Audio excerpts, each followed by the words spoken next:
Hey everyone, welcome to the next part of the tier list for the 10-year celebration of Heroes of the Storm. This one is going to be our ranged assassins and our melee assassins. So let's jump in and break this down. So starting off, we have one of the newer additions to the game in Probius here. Now, Probe is one of those ones where he's very challenging, but can be very good. However, I'm going to go with B tier because when we break it down into these other ranged assassins, he is not my go-to and not one I would recommend. But that doesn't mean he's not fun, because one thing I love about Heroes of the Storm is it's always very unique, and Probius is no different. Very unique hero, very fun to learn and to play with your rifts and blowing them up and different things like that. Super fun. Definitely want to give a chance, but probably B tier on this list. Moving on, we have Greymane. Greymane's actually really good because he's so versatile. If you watch my other video on the tanks and the bruisers, I mentioned this a little bit, but when you have a hero that can kind of build multiple ways and be successful, then that's a very strong hero, and Greymane is that. So I actually think I'm going to put Greymane into the A tier because of that. Now, moving on, we have Phoenix, I believe is how it's pronounced. And he's just decent to me. I'd say he's on par with Probe, if not a little bit better than Probius. So probably going there into the B tier here. Now, this next one is Gaul. So he's the second part of the Cho-Gaul combo. I'm going to go C. He is really, really fun, and the Cho-Gaul combo is really fun, but it's not always effective for a lot of maps. And so because of that reason, I think we're going to put him in the C tier. But I do actually love playing him. Me and my friend played him over and over and over again, and you got decent at him, and it's really fun, but just not as effective as some of these other ones. That brings us to Tassadar. Now, Tassadar is all around just an S tier. Fantastic in ARAM, fantastic in quick match, can be a laner, but can also deal a surprising amount of damage, therefore making Tassadar a lethal hero. And if you don't shut him down, then he's going to beat you on all sides of the board. So Tassadar is S tier for sure. This brings us into Junkrat. Junkrat is not bad, but he's also not great.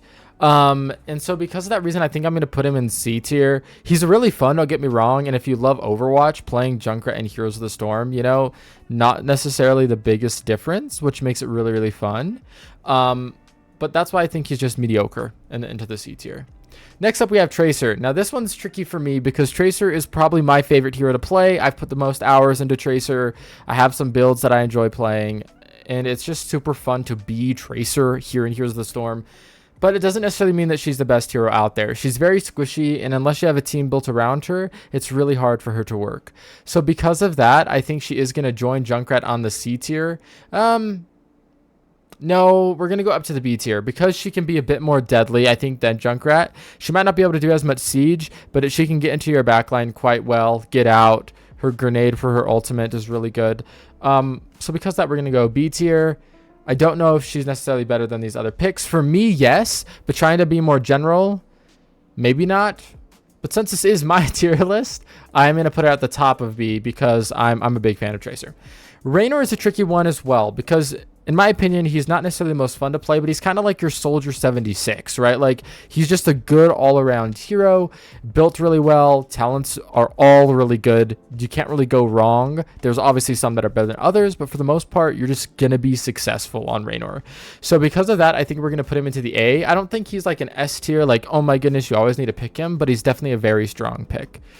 That brings us to Vala, who is another one very similar to Raynor. And I think I'm going to put her up here with Greymane. Not necessarily S tier, but a very good hero. One that you can build into her Hungering Arrow if you want with her Q. Or you can build her multi-shot, especially if you're an ARAM. Or you can build her basic attack. So there's so many different ways that you can build Vala, and she's always effective. And she's really fun as well. So Vala is definitely up here into the top of the A tier. That brings us to Hanzo. Hanzo, honestly, I think is a D tier hero. Now, as you can see, I got rid of F because I don't believe there's any F tiers in pretty much any game. It's going to be very rare that you'll see me put an F tier. But I think that Hanzo is a D tier. I think that you want him to be good, but every time you play him, unless you're exceptionally good at Hanzo, you're not going to be as effective, right?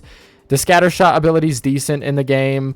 If you build your storm arrow, you're probably going to be a little bit more successful, but it all depends.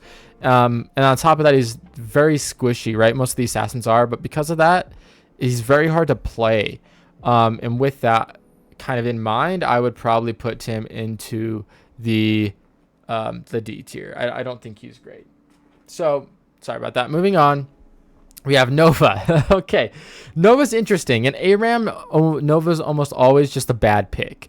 However, in Quick Match, you can build up bribes and start taking camps on your own as Nova, things like that, where you can become a bit more effective. However, I don't think she's crazy good. Still, even as a pick, she's more annoying, for sure, right? Like, if you're not being able to deal with the Nova, she can come in and snipe you, kind of, 2 or 3 shot you.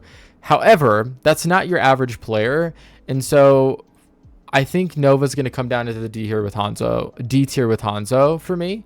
I know that one might be more of a controversial take, but that's kind of what I'm thinking here. That takes us next to Zagara, who's going to join Tassadar in the S tier. She is phenomenal in ARAM, but then you take her into Quick Match, and she's just as good. You can build up a lot of lane damage or hero damage, allowing her to be very versatile. And on top of that, because she is ranged, her range goes really far. So you're able to do a lot of damage from far before the enemy team can get to you. Therefore, they have to really pick if they're going to target you down or they're going to leave you in the open. So because of that reason, Zagara is going to join Tassadar in the S tier. Moving on now to Genji. Genji is another one that you need to be good at. So he's going to come join Hanzo and Nova in the D tier immediately because he's just so squishy. And believe it or not, even though he has some range, he's kind of more, he's not a melee assassin, but he's not as ranged as you might think. And the damage that deals the most from him, he needs to be a bit closer. Maybe that's your ultimate with dragon, with your dragon, or with X-Strike, depending on which one you build. Different things like that, but he needs to be played very, very well. So he is a higher ceiling character, and if you can build him well, he does really good, but most people cannot do that.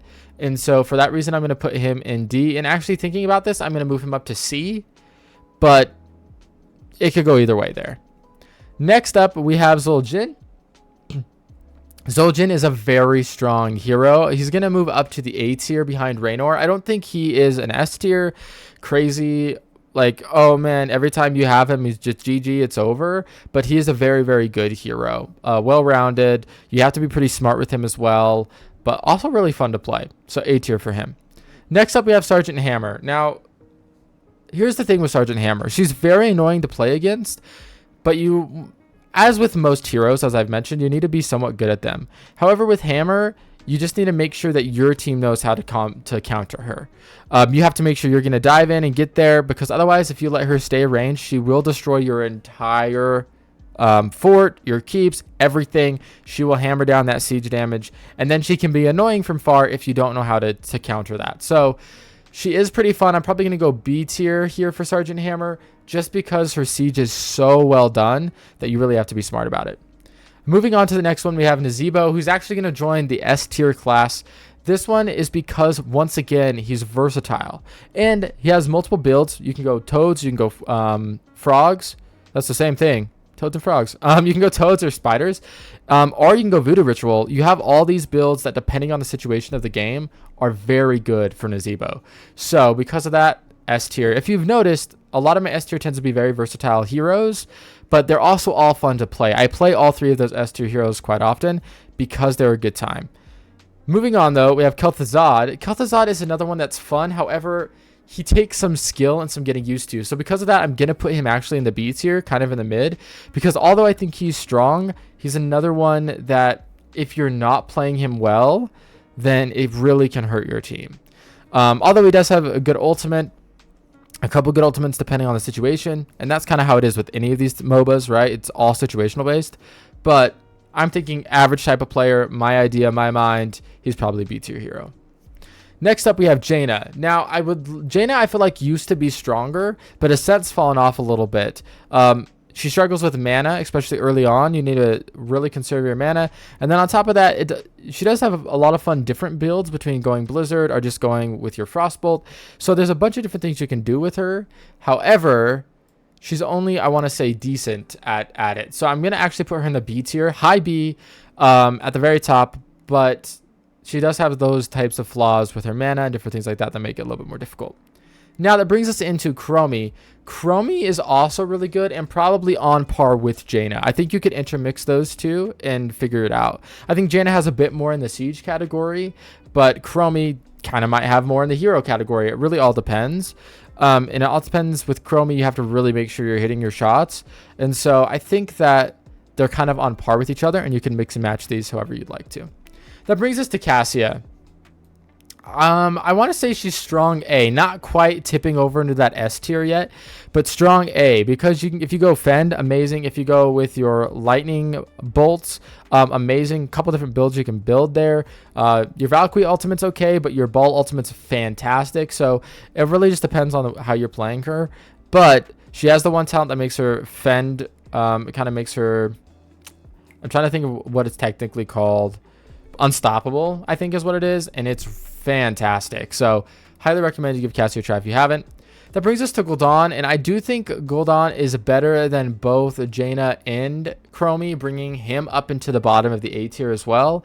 Similar with your ranged assassins, right? He's got a really good range. He's got a lot of damage profile, a lot of siege profile, and he can be built multiple ways. He's not enough for me to tip into the S tier. However, phenomenal hero and very, very good.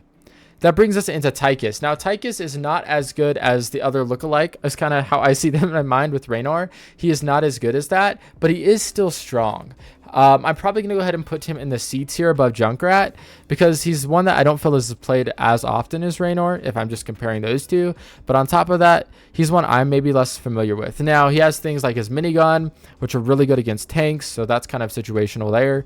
But ultimately, I think that he's kind of in that mid-range. He's not terrible. He's not great.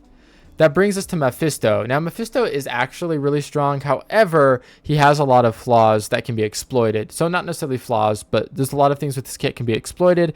You know, if he teleports in and you know where he's going to teleport back to, you can ambush him pretty quickly. If he is able to build up his W, though, he can do a lot of damage to you. It's like a lightning circle. Don't remember what the ability's called at the moment. So it kind of just depends there with him, but I think he's good enough for like a low B. He's probably on par with Kel'Thuzad. Well, he's probably better than these two here, potentially better than, yeah, that looks better, I think, with Jaina and Chromie, kind of looping him in there with the other mages. That brings us to Kel'Thas. Kel'Thas is also really strong, but probably on par as well with these other ones. But no, I think he dips barely into the A with Gul'dan, because his living bomb, if people aren't paying attention, can just disrupt the entire enemy team. And unfortunately, a lot of times in heroes, people aren't paying attention sometimes. So I think that he's a very strong hero, probably A. Moving on to Orphea. This is probably a hot take, but I'm going to the S tier with Orphea. She is one that's really on par with Nazeebo in my mind, with her chaos, with her eruption, different things like that. She can do a lot of damage, a lot of siege damage, and she can get away quickly with her W. So because of that, or sorry, with her Q, because of that, I think she fits into that S tier category. You can build her a couple of different ways. She's good in the damage lane. She's good on the lane damage, hero damage. A really, really fun hero as well. And she's in a Nexus original, so like a Heroes of the Storm character, not pulling from their other IPs. So super, super fun there. Moving on to Lunara. I wish Lunara was better, but I think she's on par with Tychus. She can do some decent poison damage with her nature's toxins and different things, but really she's not the go-to. If you see a Lunara, you're not like quaking in your boots or your hoofs, you know, like you're just kind of like, okay, I have to be aware, make sure my health is up. And her burst just isn't that great as well. So I probably say she's a C. Azmodan. Now, Azmodan is a really powerful hero. However, I have to be careful here because he's very powerful in ARAM. But when you're in a quick match or something like that where there's 3 lanes instead of 1, it's a lot harder for him to get his stacks, a lot harder for him to become more and more powerful. So because of that, I want to say he's going to go top of the B tier because he's really, really good. However, it's very situational with him. If he's landing his orbs on other enemy heroes and that's the type of build he's going for, he's going to be very successful and do a lot of damage. If he's not, though, then he's going to struggle. Also, if he's getting trained down by an enemy hero, then he might struggle in that regard too. However, re-looking at this list, I'm probably going to bump him up. Yeah, B tier. B tier is where he's going here. Moving on to Li Ming. Li Ming is one of the more powerful mages as well. However, she's very squishy. With that being said, though, I think she is better than her B tier mages. She has the teleport build if you want. She has her orb build if you want. She does have the magic missiles build. That one's, I think, less used. But because of that, we're probably going to go A tier here. And probably leave her on par with these two. Now, this is definitely personal preference here. I mean, the whole tier list is. But I'm going to move her above these other two mages because that's how I would pick it. I would probably pick her, then Kel'Thuzad, then maybe Gul'dan. But that's where we're at there. Falstad is another very strong hero, especially with his hammering ability. Putting him at the bottom of the A tier is probably what I'm going to do with. He can get in and out quickly. His barrel is great for offense if you need to chase him down, but also defense if you need to back up quickly. So he's a very strong hero. His ultimates are also very good because they're so different from each other that because of that, they're so situational and you start to use them really effectively.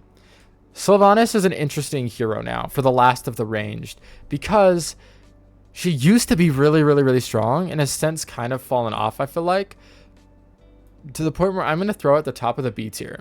She's still a good hero, still a good pick, but when they change kind of how her plague works, I don't remember what it's exactly called, it's made her a lot less effective on that siege side. She can build to be effective on the hero damage side too. It's just a little bit less reliable, in my opinion. So she'll go top of the B tier. So that's it for our ranged assassins. Now, without clearing the board, we're going to jump right into our melee assassins since, you know, when you're picking a damage hero, yeah, you're trying to balance the melee with the range, but you're also just looking at damage in general. So this is Quira. I believe she's another Nexus original. She is pretty good, but also very situational to the point where you have to be careful with her. So because of that, I'm going to put her in the B tier. As far as where she would rank with the ranged, like, she's probably on par actually with Hammer, so that's probably a good spot for her. This next hero is so hard for me to pick because I am terrible at Illidan. However, whenever I've encountered an Illidan that's really, really, really good, it's so hard to win against them. Their ability to evade and to use basic attacks on you to just train you down is super strong. So because of that, I'm probably going to put Illidan up here above the mages because if you have someone good at Illidan, the payoff is amazing. Now, the reverse, if you're really bad at Illidan, of course, that is a fall off, and I've talked about that a little bit. However, he's just a good hero, and I can't allow myself to put him definitely lower than B, so right now we'll put him into the A tier.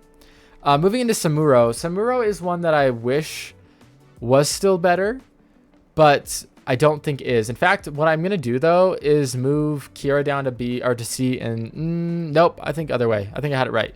So, yeah, we'll move Samuro to C tier. He is okay. He's very fun, like using his mirror images, coming up behind. It's kind of one of the stealth heroes. But he doesn't always feel impactful. And even his siege damage feels like it struggles our lane damage. Moving on to Butcher, a well-known hero from the Diablo IP. Butcher is also strong, but once again, situational. If he's able to build up his blood, then he's going to destroy your enemy team. However, if he's not, he's going to be a really big weakness for you. With that said, though, he is better than Samuro and probably better than Kira. So he's probably up in here with the hammer area into the B tier. Moving on to Alarak. This is another one that I'm not very good at, but if a hero is good at it, he's pretty lethal. But even with that being said, I don't feel like his impact on the game is as great as some of these other heroes. So because of that, we're probably going to put him at the top of the C tier. Moving on to Zeratul. He's another one like Nova where he's really good if you're good at him. And his payout can be really good. He is better than a D tier, but he's probably in line with Alarak, where like if you're good at him, he's going to get in there. He's going to deal some mega damage to you, but he kind of has to pick off your backline. So if you're able to get in and focus Zeratul, you're good to go. However, if you're not careful, then he's going to get you. And that actually is kind of where Valeera lines up too. Although I think that Valeera is... Ooh, is Valeera better than Zeratul? This is a tricky one for me because one of the people that I play with all the time, my brother, is really, really good at Valeera. And so, but I've seen other Valeeras that really, really struggle if you don't know how to use your stealth properly, things like that. And so Zeratul becomes easier than Valeera in that regard.